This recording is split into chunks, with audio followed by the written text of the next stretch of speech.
আমার স্ত্রী দেখতে কালো, তাই আগে থেকেই আমার মা বলে রেখেছে আমার স্ত্রী ভুলেও যেন সকালে ছোট বোনের ঘরে না যায়।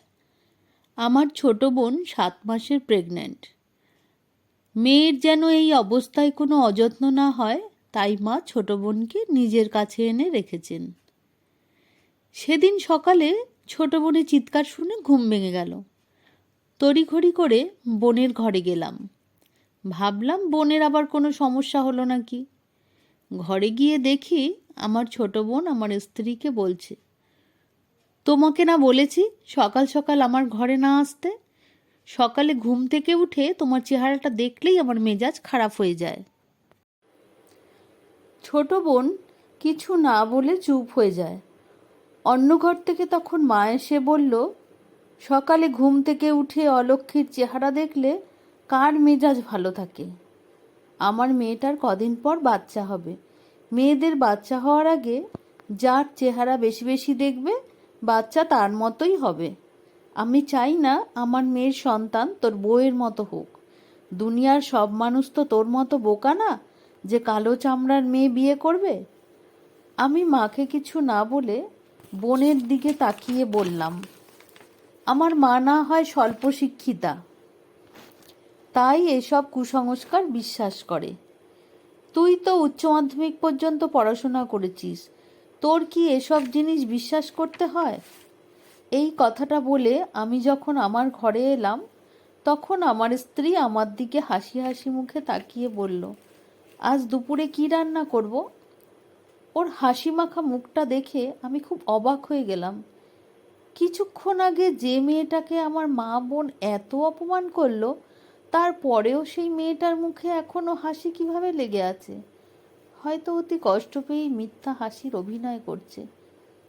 আমি স্ত্রীর হাত ধরে বললাম, আমার মা বোনের কথায় তুমি কষ্ট পেয়েছো তাই না? আমার স্ত্রী হেসে বলল, একদম না, এই সব কথা শুনে আমি অনেক আগে থেকেই অভ্যস্ত।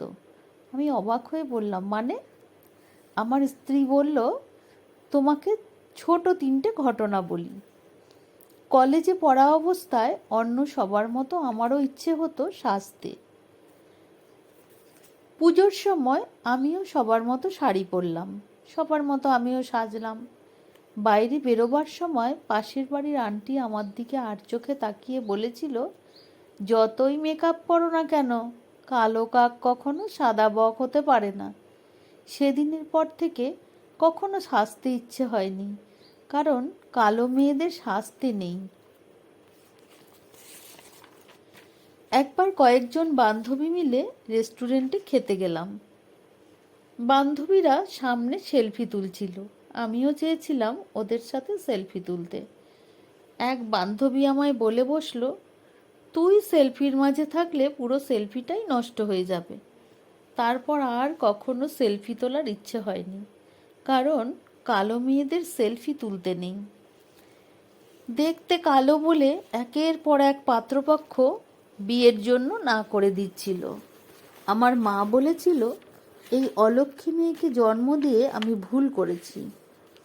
বাবা বলেছিল, এই কপালপুরি আমার চোখের সামনে যেন না আসে।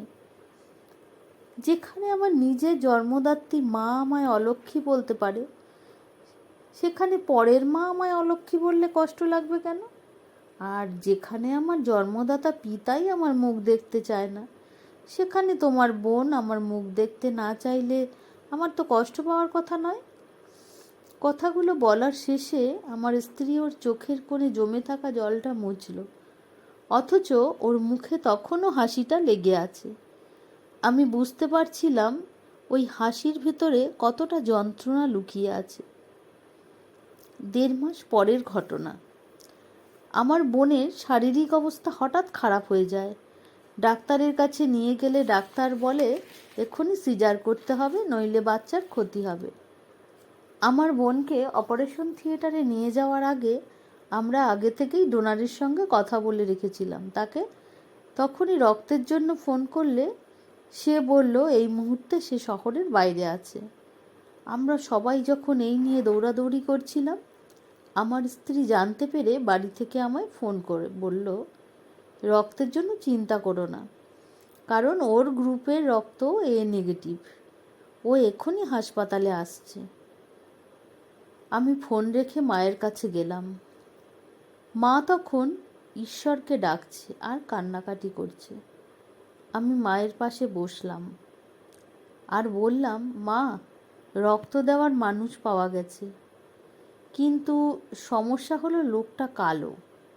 কালো মানুষের থেকে রক্ত নেওয়াটা কি ঠিক হবে পরে যদি বাচ্চা কালো হয়? মা রেগে গিয়ে আমার দিকে তাকিয়ে বলল, রক্তের মধ্যে কালো মানুষ আর ফর্সা মানুষের ভেদাভেদ কি? কালো মানুষের শরীর থেকে রক্ত নিলে পেটের সন্তান কালো হবে, এমন আজগুবি কথা তোকে কে বলেছে? আমি আর কিছু কথা না বলে চলে এলাম। পরের দিন সকালে খেয়াল করি আমার মা ভাগ্নিকে নিয়ে কোলে নিয়ে বসে আছে। পাশের বেডে বোন শুয়ে আছে।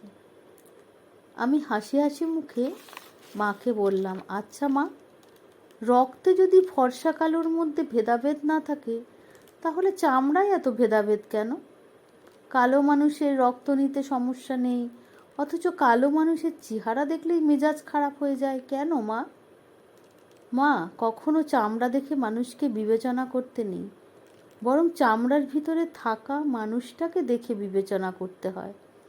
তোমাদের এত অপমানের পরেও আমার স্ত্রী মনে এতটুকু রাগ পুষে না রেখে ঠিক সময়ে নিজের রক্ত দিয়ে আমার বোনকে বাঁচিয়েছে। আমার কথা শুনে মা নীরব হয়ে আছে। আমি বোনকে বললাম, যে মানুষটা তোদের এত অপমান সহ্য করার পরেও তোকে বাঁচাতে সাহায্য করেছে, তাকে সম্মান দিতে না পারলে কখনো অপমান করিস না। হঠাৎ খেয়াল করি দরজার পাশে আমার স্ত্রী দাঁড়িয়ে। ছোট বোন স্ত্রীকে দেখে বলল, বৌদি, তুমি ওখানে দাঁড়িয়ে কেন? কাছে এসে আমার মেয়েটাকে একটু কোলে নাও। আর শোনো, আমার মেয়ের নামও কিন্তু তোমায় ঠিক করে দিতে হবে। বাচ্চাটাকে কোলে নিয়ে আমার স্ত্রী কেঁদে ফেলল। তাই দেখে মা বোনও কেঁদে ফেলল। আমি আস্তে করে কেবিন থেকে বেরিয়ে এলাম। মনের অজান্তে এক ফোঁটা জল আমার চোখ থেকে গড়িয়ে পড়ল।